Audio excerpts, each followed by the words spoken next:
నమస్తే, తెలుగు రాజ్యంకి స్వాగతం. నేను మీ సంధ్య. నట విశ్వవిఖ్యాత నందమూరి తారక రామారావు గారి తనయుడిగా తెలుగు సినిమా ఇండస్ట్రీకి పరిచయమైన, తనకంటూ ఒక ప్రత్యేకమైన పంథ శైలి ఉందంటూ నిరూపించుకుంటూ తండ్రికి తగ్గ తనయుడిగా పేరు పొందిన విషయం మనందరికీ తెలిసిందే. ఆ నట సింహం 66 వసంతాలు పూర్తి చేసుకొని 67వ వసంతంలోకి అడుగు పెట్టబోతోంది. కెరీర్ స్టార్ట్ అయినప్పటి నుంచి ఇప్పటి వరకు ఆయన చేసిన సినిమాలు, ఆయన మెట్టు ఎదిగిన విధానము, అలాగే ఇప్పుడు ఆయనకున్న సపరేట్ ఫ్యాన్ బేస్, మిగతా హీరోలంతా ఒకెత్తు, బాలకృష్ణ గారు ఒకెత్తు అన్నంత ఆయన క్రియేట్ చేసుకున్న మానియా చాలా స్పెషల్ అని చెప్పాలి. ఓవరాల్గా మరి మన నటసింహం బాలయ్య గారి జీవిత విశేషాలు, ఈ పుట్టినరోజున రాబోయే అప్కమింగ్ ప్రాజెక్ట్స్ గురించి అనేక విశేషాలు తెలుసుకునే ప్రయత్నం చేద్దాం. చరిత్రకారులు, సినీ రాజకీయ విశ్లేషకులు చిల్లగా శ్రీకాంత్ గారు మనతో ఉన్నారు. ఆయన మాట్లాడారు. శ్రీకాంత్ గారు నమస్తే. నమస్కారం సండి గారు. ముందుగా మీ స్టైల్లో నందమూరి బాలకృష్ణ గారికి పుట్టినరోజు శుభాకాంక్షలు. అభినయ సాగరాన నవరసాల కృష్ణ నందమూరి బాలకృష్ణ హృదయపూర్వక ఆయన శత వసంతాలు జీవించాలని మనస్ఫూర్తిగా కోరుకుంటూ 66 పూర్తయి 67వ వసంతంలోకి అడుగు పెడుతున్న శుభ సందర్భంగా ఆయనకి హృదయపూర్వక జన్మదిన శుభాకాంక్షలు. మా తెలుగు రాజ్యం ఛానల్ తరపున కూడా నందమూరి బాలకృష్ణ గారికి very very very happy birthday. మరెన్నో కీర్తి కిరీటాలు, మరెన్నో మైలురాళ్లను మీరు దాటాలి, ఇంకా ఇంకా ఫ్యాన్స్ని అలరించాలి, మరెన్నో అద్భుతమైన క్యారెక్టర్స్ చేయాలని మనస్ఫూర్తిగా కోరుకుంటున్నాము. మీరు ఎప్పుడు బాలకృష్ణ గారిని ఫస్ట్ టైం చూశారు? ఆయన సినిమా మీరు చూసిన ఫస్ట్ మూవీ ఏది? బాలకృష్ణ గారిని మొట్టమొదటిసారి నేను చూసింది దూరం నుంచి మా మదనపల్లిలో. ఆయన మున్సిపల్ ఎన్నికల నేపథ్యంలో ఆయన ప్రచారానికి వచ్చారు మిషన్ కాంపౌండ్కి. అప్పుడు బాలకృష్ణ గారిని ఆ సభాస్థలిలో బాలకృష్ణ గారిని చూడటం, ఆయన ప్రసంగం వినటం, ఆవేళ పోటెత్తిన ఆ జనసంద్రాన్ని చూసి ఎన్టీ రామారావు గారు కూడా వచ్చినటువంటి వేదిక అన్నమాట అది. ఎన్టీ రామారావు గారు నా వారసుడు బాలకృష్ణ అని ప్రకటించడం, అది రాజకీయ వర్గాల్లో, సినిమా వర్గాల్లో కంటే రాజకీయ వర్గాల్లో చాలా సంచలనం సృష్టించడం, ఇవన్నీ జరిగిన నేపథ్యంలో ఆ తర్వాత 89లో బాలకృష్ణ గారు ముద్దుల మామయ్య సినిమా విజయ యాత్రలు ఏవైతే ఉంటాయో ఆ విజయ యాత్రలకి మదనపల్లికి వచ్చారు. బాలకృష్ణ గారు, కోడి రామకృష్ణ గారు, ఎస్ గోపాల్ రెడ్డి గారు, వీళ్ళందరూ. మేము వెళ్ళి ఏంటంటే, నాన్నగారు పత్రికాధిపతి కాబట్టి పెద్ద మనుషులు తెలుగు జాతీయ పక్షపత్రిక ఎడిటర్ అండ్ పబ్లిషర్, అలాగే ఆంధ్రపత్రిక కరస్పాండెంట్, అట్లాగే తెలుగుదేశం పార్టీలో చాలా క్రియాశీలక పాత్ర పోషిస్తున్నటువంటి వ్యక్తి ఇత్యాది అంశాల దృష్ట్యా ఏంటంటే ఊరు వెలుపల అంటే ఊరి శివార్లలో స్వాగతం చెప్పాలని చెప్పి వెళ్ళారు.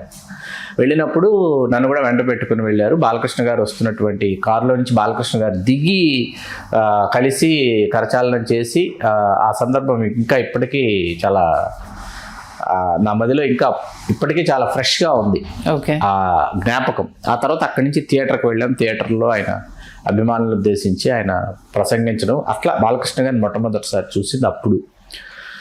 బాలకృష్ణ గారి సినిమా అంటే మాకు రామారావు గారి సినిమాలతో కలిపి బాలకృష్ణ గారి సినిమాలు అన్నది మా వయసులో బాలకృష్ణ గారిని మేము మొట్టమొదటిసారి మాకు బాగా అర్థమై ఈయన బాలకృష్ణ అంట, ఈయన ఎన్టీ రామారావు గారి అబ్బాయి అంట అని మాకు తెలియదు అసలు. ఫస్ట్ ఎన్టీ రామారావు గారి అబ్బాయి అంటే మా నాన్నగారు చెప్పేందుకు తెలియదు.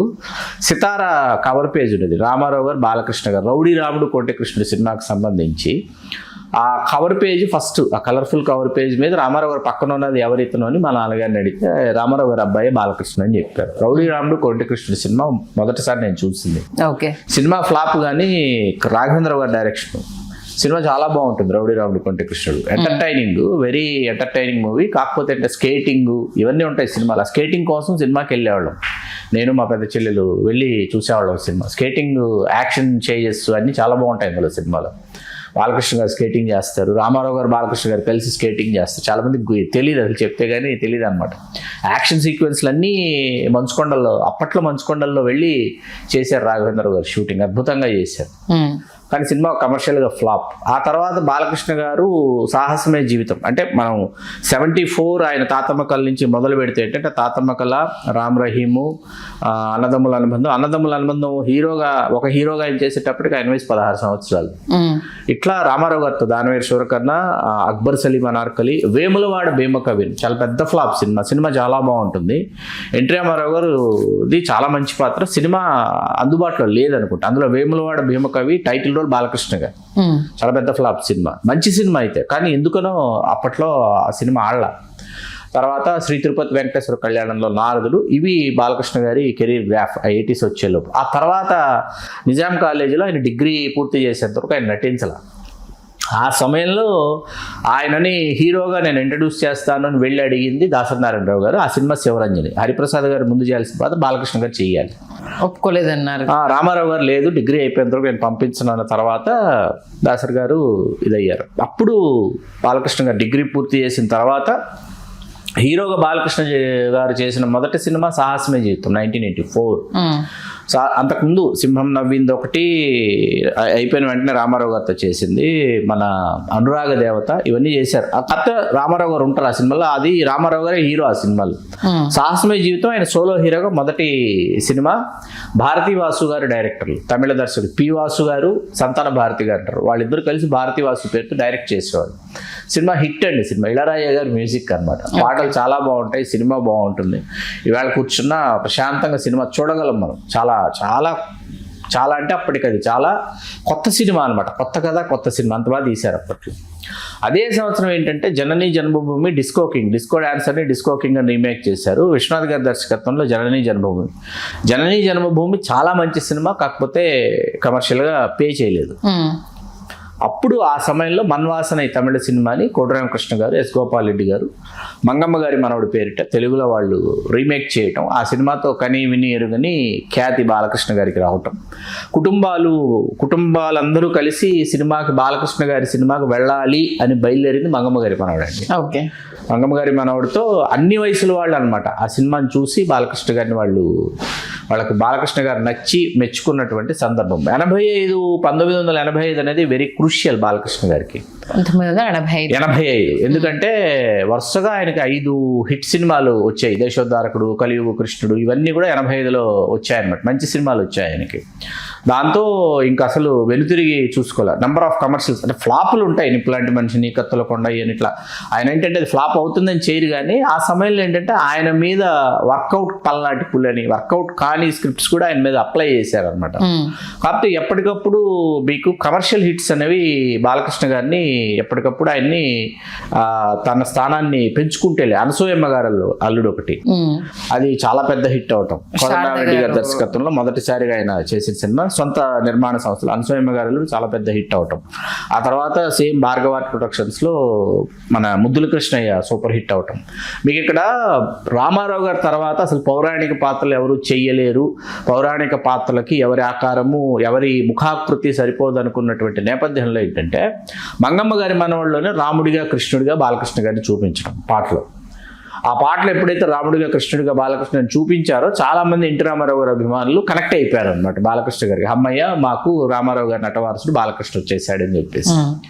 మీకు ఒకసారి ఆ తర్వాత అంటే బాలకృష్ణ గారు ఆయన సక్సెస్ ఏదైతే ఉందో ఆ సక్సెస్లో నుంచి బాలకృష్ణ గారు సక్సెస్లు సాధించుకుంటూ ముందుకెళ్తున్నప్పుడు ఒకసారి సి నారాయణ రెడ్డి గారినో, డివి నరసరాజు గారినో రామారావు గారు పిలిపించుకొని, డివి నరసరాజు గారు పిలిపించుకొని సి నారాయణ రెడ్డి గారు ఇద్దరు ఉన్నారు. ఈయనేమో మాటల రచయిత, ఆయన రామారావు గారి పాటల రచయిత. ఇద్దరిని కూర్చోబెట్టుకుని నారాయణ రెడ్డి గారు మీరు ఏ పాట రాయడానికి వచ్చినప్పుడు బాలయ్య బాబు పుట్టాడని అడిగారంట. గులేబకావళి సినిమా కోసం 1960లో సి నారాయణ రెడ్డి గారు రామారావు గారిని కలిసి నన్ను దోచుకుందు ఒకటి వనెల దొరసని ఆ పాట రాస్తున్న సమయంలో బాలకృష్ణ గారు పుట్టారు. ఓకే. పుట్టారు. అందుకని అది సి నారాయణ రెడ్డి గారికి నేను ఆ పాట రాయడానికి రామారావు గారిని కలిసినప్పుడు బాలకృష్ణ పుట్టాడు అని ఒక ఇష్టము, ఒక తీపి జ్ఞాపకం. అది డివి నరసరాజు గారు ఆ తర్వాత ఎప్పుడు ఏమండి మీరు ఏ 4వ సంతానం దగ్గర 5వ సంతానం దగ్గర ఆపేస్తే బాగుండేదేమో, ఇంతమంది సంతానం ఎట్లాగండి, ఇవన్నీ కంపెనీ కష్టాలు ఉంటాయి. అంత చనువు ఉండేది నరసరాజు గారికి రామారావు గారికి. అంటే రామారావు గారు నవ్వు ఊరుకున్నారంట. నరసరాజు గారికి అర్థం కావట్లేదు, నన్ను ఎందుకు పిలిపించి ఇప్పుడు చర్చి పెట్టారు అని. ఏమండి నరసరాజు గారు, మేము 4వ సంతానంతోనో 5వ సంతానంతోనో ఆపేస్తే మాకు బాలకృష్ణ గారి రూపంలో నటవారసుడు దక్కేవాడా? అలా మేము సంతానం మాకు భగవంతుడు ప్రాప్తిస్తూ వెళ్ళాడు కాబట్టి బాలకృష్ణ గారి రూపంలో మాకు నటవారసుడు దక్కాడు, చూసారా ఇప్పుడు ఎన్ని విజయాలు సాధిస్తున్నాడు అని రామారావు గారు మురిసిపోయారంట. అది ఒక అరుదైనటువంటి సంగతి, ఎవరికి తెలియని విషయం. సీతారామ కళ్యాణ్, బాబాయ్ అబ్బాయి సీతారామ కళ్యాణ్ రెండు జంధ్యాల గారి దర్శకత్వంలో చేసే ఫేవరెట్ మూవీ. నాకు రెండు చాలా ఇష్టం. రెండు తెలియకుండా నేను చూసేటటువంటి సినిమాలు. బాబాయ్ అబ్బాయి వచ్చి రామారావు గారు వద్దంటే డబ్బు స్ఫూర్తితో చేసింది. సీతారామ కళ్యాణం అద్భుతమైన స్క్రిప్ట్ అండి. అరుణాచలం సినిమా అదే వద్దంటే డబ్బే అది చూసినప్పుడు వద్దంటే డబ్బే. బాలకృష్ణ గారు ఎప్పుడో చేశారు, రామారావు గారు ఇంకా ముందు చేశారు. వద్దంటే డబ్బు ఓకే, చాలా చాలా అంటే చాలా బాగుంటుంది. వద్దంటే డబ్బు చాలా బాగుంటుంది. అందులో కుక్కల జమీందార్ అనేది రాజనాల్ గారి పాత్ర, మామయ్య వచ్చి రాజనాల్ అనమాట. ఆ సినిమా చాలా బాగుంటుంది సినిమా. ఇది బాబాయ్ అబ్బాయి ఏంటంటే జంధ్యాల గారి మార్క్ అనమాట. ఇప్పుడు అక్కడ జంధ్యాల గారి ప్రతిభ ఎక్కడ కనిపిస్తుంది అంటే వద్దంటే డబ్బులో ఇతని స్నేహితుడి పాత్ర పేకెట్ శివరామ్ గారు వేశారు. రామారావు గారి స్టేచర్ కి పేకెట్ శివరామ్ గారి స్టేచర్ కి అసలు మ్యాచ్ అవ్వదండి. అసలు అక్కడికి వచ్చి తగ్గినట్టు అనిపిస్తుంది. అల్లు రామలింగ గారు చాలా గుర్తింపు తీసుకొచ్చిన సినిమా వద్దంటే డబ్బు అనమాట.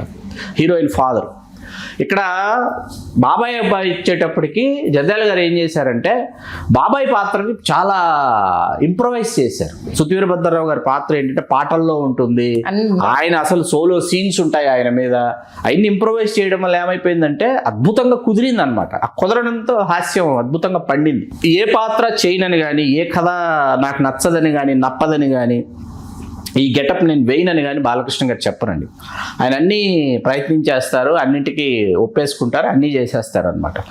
ఆయన మనకి ఇప్పుడున్న సమకాలీన కథానాయకులు ఎవరైతే ఉంటే చిరంజీవి గారి తరం నుంచి తీసుకుంటే చిరంజీవి గారు, బాలకృష్ణ గారు, నాగార్జున వెంకటేష్ గారు అట్లా తీసుకుంటే బాలకృష్ణ గారు జానపదం చేశారా అంటే చేశారు, చారిత్రకం చేశారా అంటే చేశారు, తర్వాత భక్తిరస ప్రధానమైన సినిమా చేశారంటే చేశారు, పౌరాణిక చిత్రం చేశారంటే చేశారు. ఇట్లా ఇవన్నీ కూడా బాలకృష్ణ గారికి. ఎందుకంటే శ్రీరామరాజ్యం చేయడం అనేది, లవకుశ సినిమాని శ్రీరామరాజ్యంగా చేసి ఒప్పించడం అనేది సాధారణమైన విషయం కాదు.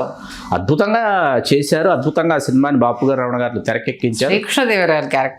అదే వస్తున్నా చారిత్రకం అంటే అదే చారిత్రక పాత్రలు అంటే అందరూ గౌతమిపుత్ర శాతకర్ణి అనుకుంటారు. ఆదిత్య 369లో శ్రీకృష్ణదేవరాయలు వేసి ఆ తర్వాత మళ్ళీ పౌరాణికాలకు వచ్చేటప్పటికి శ్రీకృష్ణ అర్జున విజయంలో శ్రీకృష్ణుడు అర్జునుడు చేసి, జానపదంలో భైరవ ద్వీపం చేసి, ఇన్ని చేయడం అనేది ఆయన సమకాలీనులైనటువంటి కథానాయకులలో బాలకృష్ణ గారికి మాత్రమే సాధ్యమైంది. బాలకృష్ణ గారి పేరు మీదే ఇప్పటికీ ఆ ఘనత అలా లిఖించబడింది. ఆ బి గోపాల్ గారు వచ్చిన తర్వాత కోదండరామిరెడ్డి గారు, రాఘవేంద్రరావు గారు ఏంటంటే రామారావు గారికి కనీ విని ఎరుగని సూపర్ డూపర్ హిట్స్ ఇచ్చిన రాఘవేంద్రరావు గారు బాలకృష్ణ గారికి అన్ని ఫ్లాపులు ఇవ్వటం. అన్ని పట్టాభిషేకం ఫ్లాపు, అపూర్వ సహోదరులు ఫ్లాపు. సినిమాలు బాగోవంటే బాగుంటాయి. పట్టాభిషేకం బాగుంటుంది, అపూర్వ సహోదరులు ఇప్పుడు పెట్టినా అండి కమర్షియల్ మీటర్ అనమాట. పాట ఫైటు, పాట కామెడీ సీను, ఫైటు, ఇలా ఒక మీటర్ ఉంటుంది. కానీ ఫ్లాపు కమర్షియల్గా. బాలకృష్ణ గారితో దొంగరాముడు అని ఒక సినిమా, పాప రాఘవేంద్రరావు గారికి బాలకృష్ణ గారికి ఎందుకో కుదరల, అశ్వమేధం అని చెప్పి ఇట్లా చాలా ప్రయోగాలు చేశారు బాలకృష్ణ గారు. బాగానే ఉంటాయి సార్. అంటే మేబీ అప్పుడు థియేటర్ లో అది నిరాశపరిచిన టీవీలోకి వచ్చిన తర్వాత అది హిట్. అవును. అలా బి గోపాల్ గారు, రాఘవేంద్రరావు గారికి కుదరంది. కోదండరామిరెడ్డి గారు బ్యాక్ టు బ్యాక్ బాలకృష్ణ గారికి రక్తాభిషేకం వచ్చి, తర్వాత వచ్చేసి భలే దొంగ, ఇట్లా అనసూయమ్మ గారు ఇందాక మనం మాట్లాడుకున్నాం. అలా కోదండరామిరెడ్డి గారు కనీ వినెరుగని సూపర్ హిట్స్ బాలకృష్ణ గారికి. హైయెస్ట్ ఫిల్మ్స్ డైరెక్ట్ చేసిన డైరెక్టర్ కూడా కోదండరామిరెడ్డి గారు, ఆయనే చేశారు. అలా బాలకృష్ణ గారికి కోదండరామిరెడ్డి గారు ఇచ్చిన హిట్లు. ఆడని సినిమాలు ఉన్నాయి. ఏది భార్గవ రాముడు ఇలాంటివి. నారీ నడుముర ఎంత గొప్ప సినిమా, కోదండరామిరెడ్డి గారు డైరెక్ట్ చేసిన సినిమాలో వన్ ఆఫ్ మై ఫేవరెట్ అనమాట. నారీ అనిపిస్తుంది, ఇప్పటికీ చాలా బాగుంటుంది. ఆ సినిమా టైటిల్ తోటే శర్వానంద్ వచ్చినప్పుడు కొంత అటు ఇటుగా సీన్లు కాపీ కొట్టాలండి అని చెప్పేసి అని కూడా చెప్పడం జరిగిందంట. మీకు బి గోపాల్ గారు వచ్చిన తర్వాత ఏంటంటే బాలకృష్ణ గారి ఒక కమర్షియల్ మీటర్ ఉంటుంది. లారీ డ్రైవర్ ఒక మీటర్లో ఉంటుంది. రౌడీ ఇన్స్పెక్టర్ దగ్గర నుంచి, lorry driver, rowdy inspector, Samarasimha Reddy, Narasimha Naidu, ఈ 4 ఒక దీనిలో ఉంటాయి. ఈ 4 సినిమాల వల్ల బాలకృష్ణ గారి లారీ డ్రైవర్ తర్వాత సూపర్ డూపర్ హిట్స్ ఉన్నాయి, లేవని కాదు. కానీ ఈ సినిమాలు మిగతా 3 ఏవైతున్నాయి, రౌడీ ఇన్స్పెక్టర్, సమరసింహారెడ్డి, నరసింహనాయుడు, ఈ 3 సినిమాలు ఒకదాన్ని మించి కమర్షియల్ బ్లాక్ బస్టర్స్ అవడం వల్ల ఏమైపోయిందంటే మిగతా సినిమాలు, బాలకృష్ణ గారి సినిమాలు ప్రేక్షకులకు అంతగా రుచించాల. మధ్యలో మీకు చాలా బాగా ఆడిన సినిమా అంటే బంగారు బుల్లోడు, రవిరాజ పినిశెట్టి గారి దర్శకత్వంలో, శరత్ గారి దర్శకత్వంలో పెద్దన్నయ్య ఒకటి, వంశానికి ఒక్కడు చాలా మంచి సినిమా. కాకపోతే ఏమైందంటే వంశానికి ఒక్కడు సమయంలో జనవరి 14 సంక్రాంతికి వస్తే 18 రామారావు గారు పరంపదించారు.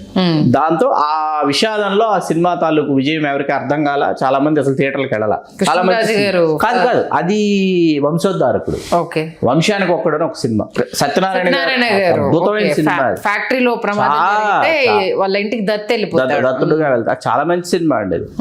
అలా బాలకృష్ణ గారు ఏంటంటే ఆయన చెయ్యను, నేను ఒప్పించను మెప్పించను అన్నది ఉండదండి. ఆ పాత్ర లాగా ఆయన మారతాడు. ఆ పాత్రలో పాత్ర చేస్తూ బాలకృష్ణని చూపిద్దాం అనుకుంటాడు ఆయన. పాత్రతో పాటు బాలకృష్ణ కనిపిస్తాడు మనకి, అది ఆయన ప్రత్యేకత అనమాట. తెలుగు భాష మీద ఆయనకున్నటువంటి మక్కువ కావచ్చు, సమాస భూయిష్టమైనటువంటి సంభాషణల్ని వేదిక మీద కూడా అలవోకగా చెప్పడం కావచ్చు. ఈ సందర్భంగా ఒక క్యారెక్టర్ మరియు హాస్యనటుడైనటువంటి, చాలామందికి తెలుగు వాళ్ళకి ఇవాళ తెలియనటువంటి ఒక హాస్యనటుడు గురించి మాట్లాడుకోవాలి. ఆయన పేరు బొడ్డపాటి గారు. ఆయన మీకు గుర్తు చేయాలంటే మాయాబజార్లో శర్మా శాస్త్రి కాకుండా అవతల ఇద్దరు పంతుళ్ళు ఉంటారు. తమిళ నటుడు ఒక ఆయన చేశాడు, తెలుగు నుంచి బొడ్డపాటి గారు చేశారు. ఇక్కడ శర్మా శాస్త్రి వచ్చి మనకు అల్లు రామలింగ గారు, వెంకటసుబ్బయ్య గారు కాకుండా అవతల నల్లగా లావు ఉంటాడు ఆయన బొడ్డపాటి గారు. ఆయన బాలకృష్ణ గారికి రామారావు గారి సంతానంలో మిగతా వాళ్ళకి ఆసనం, ఆయన తెలుగు పంతులు. తెలుగు నేర్పించింది బొడ్డపాటి గారు. రామారావు గారి ఇంటికి వెళ్ళి వీళ్ళకి తెలుగు నేర్పించాలి. నేర్పించిన తర్వాత రామారావు గారిని సినిమాలో వేషం అడిగాడు. ఆ సినిమాలో వేషం ఉంది, ఈ సినిమాలో వేషం ఉంది, మేము చెప్పామని చెప్పండి, వెళ్ళండి బొడ్డపాటి గారు అనేవారు. ఆయన వెళ్ళి పెద్ద ఆయన పంపించారు రామారావు గారు అంటే వాళ్ళు ఆయనకు వేషం ఇచ్చేవారు. సరే ఆయన ఇది బొడ్డపాటి గారు చెప్పిందే, పాత ఇంటర్వ్యూస్ మన కలెక్షన్లో మన దగ్గర ఉన్న ఇంటర్వ్యూస్లో మనం చదివి తెలుసుకుంది. ఆయన ఏం చెప్పారంటే, నెల అయిపోయేది, వీళ్ళందరికీ పాఠాలు చెప్పాం కదా, జీతం అడుగుదామని అనుకునేవాడిని. జీతం అడుగుదాం అనుకుని వెళ్ళేలోపు రామారావు గారు మామూలుగా ఆయన ఏదో ఆలోచనగా షూటింగ్ నుంచి రావడము, షూటింగ్కి వెళ్ళడము, ఈజ్ వెరీ బిజీ మ్యాన్ కదా, వెళ్ళి అయ్యా అనేటప్పటికి ఆ బొడ్డపాటి గారు ఆ బ్యానర్లో చెప్పాం, మీకు వేషం చెప్పాం, మంచి వేషం ఉంది, వెళ్ళండి అనేవారండి. ఇంకేం జీతం అడుగుతాం, వేషం చెప్పారు కదా అని వెళ్ళిపోయేవాడిని. అట్లా బాలకృష్ణ గారు ఇంకొక సందర్భంలో బొడ్డపాటి గారు గుర్తు చేసుకున్నారు. గుర్తు చేసుకుని ఆయన ఒక చాలా మంచి ఇంటర్వ్యూ చేశారు. నాకు ఎవరు చేశారు గుర్తు రావట్లేదు. ఆ ఇంటర్వ్యూ బాలకృష్ణ గారు చెప్పారు, on print not visual medium, on print ఇంటర్వ్యూలో నేను చదివింది నాకు గుర్తున్న చెప్తున్నాను. బాలకృష్ణ గారికి తెలుగు మీద మక్కువ, తెలుగు భాష పట్ల, తెలుగు నుడికారం పట్ల మీరు మీ నాన్నగారు రామారావు గారి వారసత్వం వచ్చిందంటే నాన్నగారి అంశ ఖచ్చితంగా ఉంటుంది, ఉండదని కాదు. కానీ బొడ్డపాటి గారు పెట్టినటువంటి ఆ పిక్కపాసాలు ఏవైతే ఉన్నా పిక్కపాసం పెట్టేసేవాడంట ఆయన. వీళ్ళకి చదవడం రాకపోయినా, సరిగ్గా చెప్పకపోయినా పనిష్మెంట్ ఇవ్వమని చెప్పాడంట రామారావు గారు. చదవకపోతే వీళ్ళని పనిష్ చేయండి అని చెప్పారు. ఆ పిక్కపాసాల వల్ల తెలుగు వచ్చింది నాకు. ఈరోజు బొడ్డపాటి గారి ముందు ఈ పద్యం చెప్పకపోతే, ఇది ఒప్పజెప్పకపోతే ఆయన అని ఆ పనిష్మెంట్ ఇస్తాడని నేర్చుకున్నాను నేనని చెప్పారు. ఇది బాలకృష్ణ గారికి సంబంధించినటువంటి ఒక ఆయన బాల్యంలో జరిగినటువంటి అంశం అన్నమాట. మీకు బి గోపాల్ గారి సినిమాలు ఇవి చేసుకుంటూ మధ్యలో ఏంటంటే చాలా సినిమాల గురించి మనం చర్చించకపోవడం మంచిది. ఎందుకంటే వాటి పేర్లు కూడా ఇవాళ గుర్తు చేస్తే చాలామంది గుర్తు కూడా రావు అనమాట. ఎందుకంటే ఎందుకు ఈ సినిమాలు బాలకృష్ణ గారు చేశారు, ఎందుకు ఆయన సమయాన్ని వృధా చేసుకున్నారు. ఎందుకంటే ఒక శరీరాకృతి కానీ ముఖాకృతి కానీ ఒక్కొక్క వయసులో 10 సంవత్సరాలకు ఒకసారి శరీరాకృతి ముఖాకృతి మారిపోతాయి పురుషుడికి. ఆ మారిపోయేటటువంటి క్రమంలో వీళ్ళ శరీరాకృతి ముఖాకృతి ఇలా ఉన్నప్పుడు ఇంత గొప్ప సినిమాలు, ఇన్ని గొప్ప పాత్రలు చేయాల్సింది ఎందుకు చేయలేదు, ఎందుకు సమయాన్ని వృధా చేశారని అనిపిస్తుంది. శ్రీమన్నారాయణ అని ఒక సినిమా, తర్వాత వీరభద్ర అని ఒక సినిమా, రోలర్ అని, మహారథి అని, సింహసింహం అని, ఇంకా అధినాయకుడు అని, ఇట్లాంటి కళాఖండాలు చాలా ఉన్నాయి. ఇందులో మీకు కొద్దో గొప్ప మేలు చేసినటువంటి సినిమా ఏదైనా ఉందంటే బాపు గారి దర్శకత్వంలో శ్రీరామరాజ్యం. ఆయన వేరే మెట్టు మీద నించోబెట్టింది. ఇంకా లెజెండ్ తర్వాత సింహ, లెజెండ్, అఖండ, ఇవి భగవంత కేసరి, గౌతమిపుత్ర శాతకర్ణి, ఇవి ఒక ఇది మొన్న వచ్చిన అఖండ 2. వీటి గురించి ఇవే కనిపిస్తాయి కమర్షియల్ మీటర్లోకి తీసుకుంటే. ఆయన జీవితంలో మొట్టమొదట నంది పురస్కారం రాష్ట్ర ప్రభుత్వం నుంచి అందుకున్నది నరసింహనాయుడు సినిమాకి. ఆ తర్వాత లెజెండ్ సినిమాకు ఉత్తమ నటుడు పురస్కారం అందుకున్నారు. అట్లాగే భారత ప్రభుత్వం పద్మభూషణ్ పురస్కారంతో బాలకృష్ణ వారిని గౌరవించింది. ఇవాళ బసవరామ తారకం క్యాన్సర్ ఇన్స్టిట్యూట్ ఏదైతే ఉందో దాని అధిపతిగా ఆయన చేస్తున్నటువంటి సేవలు, అందిస్తున్నటువంటి సేవలు, మహోన్నతమైనటువంటి సేవలు అందిస్తున్నారు. వాళ్ళ తల్లిగారి పేరు మీద స్థాపించబడినటువంటి ఆ సంస్థ ద్వారా. పెనుదిరుగు లేకుండా 3 సార్లు హ్యాట్రిక్ ఎమ్మెల్యే. అసలు హిందూపురంలో బాలకృష్ణ గారిని కొట్టేవాళ్ళు లేదు అనేంతగా ఆయన పేరు ప్రఖ్యాతులు తెచ్చుకోవడము. హలో, తెలుగు రాజ్యం ఛానల్ చూస్తున్నారా? సామాజిక, రాజకీయ, జీవన చిత్రణే తెలుగు రాజ్యం. అతిశయోక్తులు, అసత్యాలు ఉండవు. రాజకీయ కోణం కాదు, ప్రజా కోణమే కొలబద్ద.